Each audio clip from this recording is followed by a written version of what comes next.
Okay, it's the French player's second turn. We now have some more complicated manoeuvres they need to do.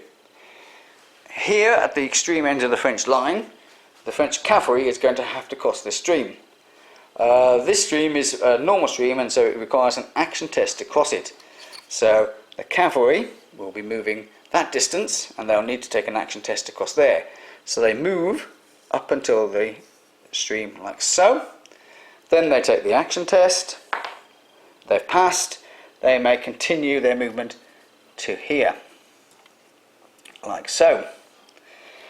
This unit is going to be doing a similar movement, and so it too moves up to the stream like so. At that point it now takes an action test, and it's passed as well, so it's continuing up to here.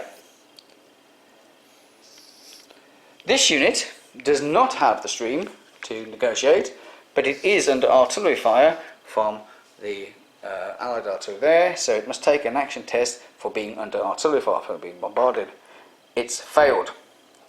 Luckily, the French commander is nearby, so the French commander can spend one of his dice here to give these a second attempt to move.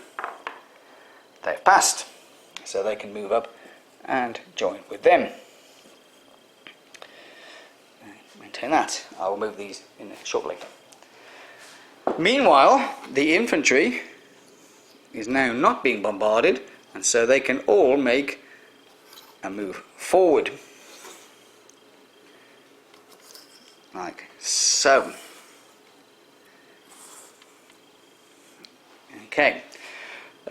You remember that the commander here has spent one of his pips getting this unit going forward when it was under R2 fire. He has one remaining, and he decides to use that to try and get the infantry to have a second move. Because the infantry are a group, they can all roll together to move the whole lot of them, or you can just choose one individual unit to move. You can choose either. If you choose the whole collection of infantry and they fail, then they all fail. If you choose one, then just that one has failed. So he decides to use the whole collection of infantry. So that is an action test for a second movement. He rolls the dice. They've succeeded, so they can make a second movement to here.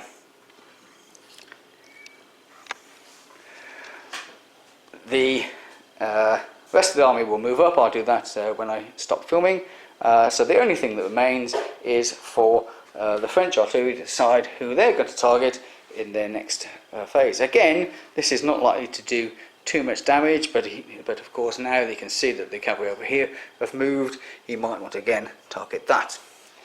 So that will be the end of the second French move.